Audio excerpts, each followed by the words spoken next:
સુરત શહેરના ડિંડોલી વિસ્તારમાં મોડી રાત્રે હત્યાની ઘટના બની। જૂની અદાવતના કારણે 4 શખ્સોએ મળીને ચપ્પુ વડે જીવલેણ હુમલો કરતા એક શખ્સનું મોત થયું, જ્યારે બીજાની હાલત ગંભીર છે। ડિંડોલી પોલીસે ઘટના બાદ તાત્કાલિક કાર્યવાહી કરીને પિતા પુત્રને ઝડપી પાડી વધુ તપાસ હાથ ધરી છે। ડિંડોલીના નવાગામ વિસ્તારમાં ત્રિપાઠી હોસ્પિટલની નજીક રાત્રિના સમયે હુમલો થયો। અહીંયા રામ બચ્ચન મોરિયા નામની વ્યક્તિ અને તેના પિતરાઈ ભાઈ અભિષેક મોરિયા પર ચપ્પુ વડે ઘાતકી હુમલો કરાયો। હુમલામાં રામ બચ્ચન મોરિયાને ગંભીર ઇજાઓ થતાં તેનું ઘટના સ્થળે મોત થયું, જ્યારે અભિષેકને ગંભીર ઇજાઓ થતાં સારવાર માટે હોસ્પિટલ ખસેડવામાં આવ્યા છે। આ કેસમાં ડિંડોલી પોલીસે પિતા સુનિલ ભોલા ચૌધરી અને પુત્ર કુંદન સુનિલ ચૌધરીને ધરપકડ કરી છે। સુરત શહેરના ડિંડોલી પોલીસ સ્ટેશન વિસ્તારમાં ગઈ શનિવારની રાતના એક બનાવ બન્યો હતો। આ બનાવમાં જે ભોગ બનનાર છે એમની હત્યા થઈ હતી, જેને લઈ પોલીસે હત્યાનો ગુનો નોંધી અને આગળની કાર્યવાહી હાથ ધરી હતી।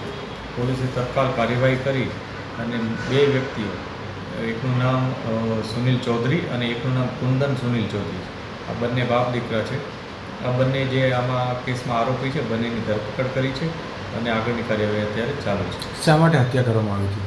અત્યારે જે પ્રાઇમરી ઇન્ફોર્મેશન પોલીસને મળી છે, જેમાં ઇન્ટ્રોગેશન દરમિયાન એવી માહિતી છે કે જે આમાં મુખ્ય આરોપી છે કુંદન સુનિલ ચૌધરી, એ કુંદનનો મિત્રતા જે ભોગ બનનાર છે રામ બચ્ચન મોરિયા એના નાના દીકરા સાથે હતી અને મિત્રતામાં જ્યારે રામ બચ્ચન મોરિયાએ એમને ના પાડી પોતાના નાના દીકરાને કે તારે આ વ્યક્તિ સાથે કુંદન સાથે વાતચીત નહીં કરવી, એ વ્યવસ્થિત વ્યક્તિ નથી, જે બાબતને લઈ અને એના નાના દીકરાએ કુંદનને જાણ કરી દીધી હતી અને એ બાબતને લઈ અને એનો કુંદન એના સાથે ઝઘડો કરવા આવ્યો હતો અને એના નાના દીકરાને પોતાની સાથે લઈ જવા આવ્યો હતો। આ પ્રકારની પ્રાથમિક માહિતી પોલીસને મળી છે અને આ બધી બાબતો વેરીફાઈ અત્યારે કરી રહ્યા છે। કઈ રીતે આખી ઘટનાક્રમ કરવામાં આવી હતી હત્યા? જ્યારે કુંદનને એવું ખબર પડી કે એના મિત્રના ફાધર છે રામ બચ્ચન, એ પોતાના વિશે એટલે કુંદન વિશે એના મિત્રને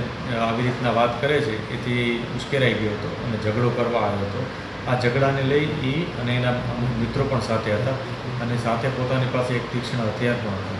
આ હથિયાર લઈ અને એણે શનિવારની રાતના આ ઘટનાક્રમને અંજામ આપ્યો હતો, ત્યાં ઝઘડો કરી નાખ્યો હતો અને હત્યા નિપજાવી હતી। આરોપી વિરુદ્ધ કોઈ ગુનાહિત ઇતિહાસ? જે આરોપી છે કુંદન અને સુનિલ એ એના ફાધર છે।